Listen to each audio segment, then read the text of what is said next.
Separations, separations, separations.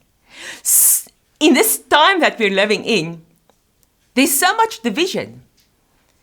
Everybody wants to keep us all on our own, and we prefer to be on our own. We want to work on our own. We want to do things on our own. There's always separations. And it was the same with the tabernacle. Now, why do I talk about the tabernacle? Moses went up on the mountain. He stepped into the cloud of glory, and he spent time with God on the mountain. And when he came back, God said to him, Moses, I've given you an example. What is going on in heaven? And I want you to make a tabernacle according to the example I've given you. So if we understand some of the principles and the fulfillment that Jesus did on the cross, in his life, in his resurrection, then we will see that the tabernacle was the foreshadow of all of that. So we need to understand more details of the tabernacle. And I'm going to talk about the curtains.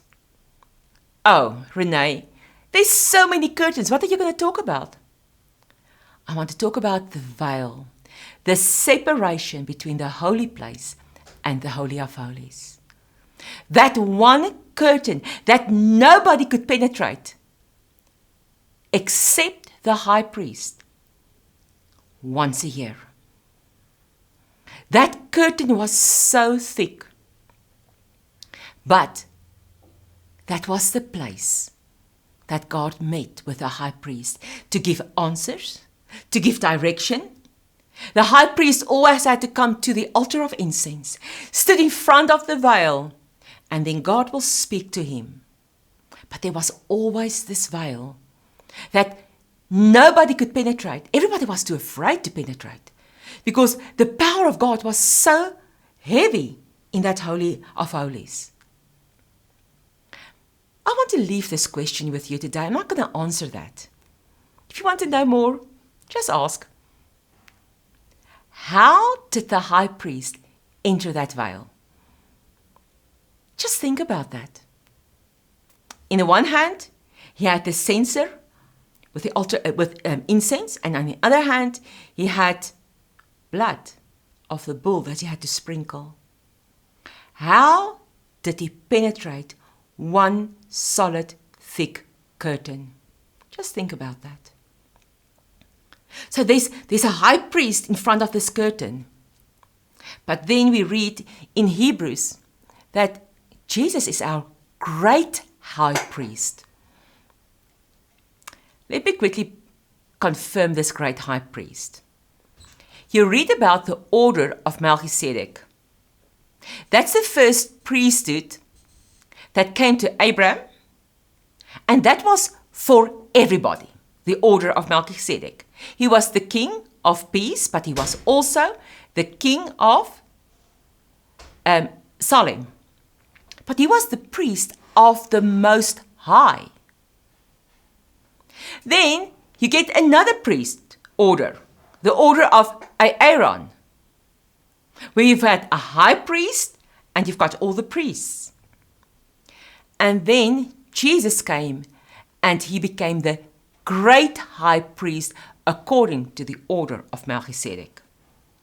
So you've got a priest, a high priest, and a great high priest. What's the difference? I'm not going to tell you. Go and study that. I'm talking about the separation. What is the separation? The high priest couldn't enter, but Jesus entered into the Holy of Holies. When he died, he stepped directly in to the presence of God. All of a sudden, there was no separation.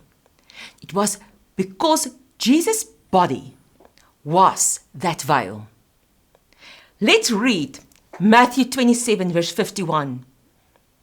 And at once, when Jesus died on the cross and he gave his spirit over to the Father, at once, Matthew 27, 51, I'm reading out of the Amplified Classic. And at once, the curtain of the sanctuary of the temple was torn in two from top to bottom. The earth shook and the rocks were split. When Jesus gave up his life and his body hung on the cross, that veil was torn from the top to the bottom. What does that mean? Why was it from the top to the bottom? When Adam and Eve sinned, sin came down from the earth to the heavenlies, and there was a separation. And all of the Old Testament, you read about the sacrifices and the incense. Everything. Sacrifice was what man gave to God so that God could forgive. But the altar of incense was your prayer life that you give to God. That's the only thing that you give spontaneously. All the others were forced. And because of reasons, altar of incense is your prayer life that you just give without any hesitation. And then, when Jesus came, he said, now I have to do something from the earth to cleanse it. And he gave his blood. And when Jesus gave up water and blood, and he says, now spirit, soul, and body. And when he said, I give up my spirit, the Father said, I want that spirit. And he torn that veil of separation from him down to the earth. And he said, now I am opening it up from the top to the bottom. You've closed it from the bottom to the top. But now I'm opening it from the top to the bottom. And he confirmed it that on the day of Pentecost, the Spirit came down from the heaven into man. The veil was torn. Now we have access to the Father. Have you ever stepped in? He has separated. He has taken away the separation. He has taken away the veil.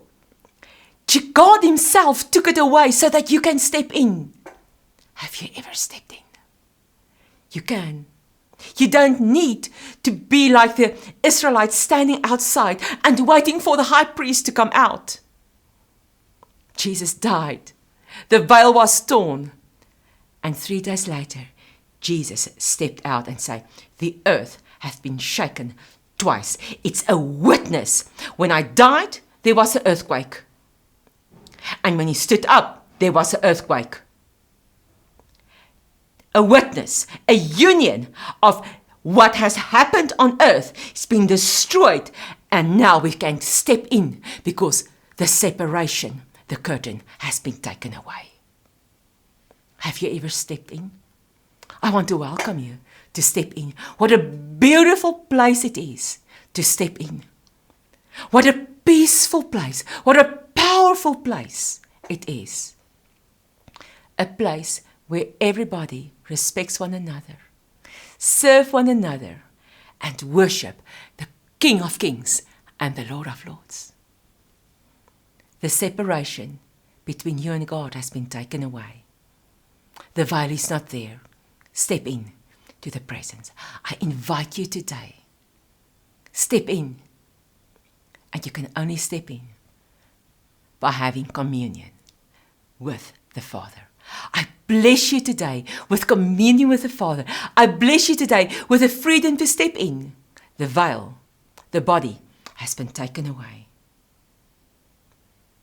Be welcome. Step in.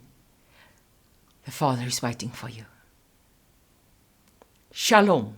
Until next time.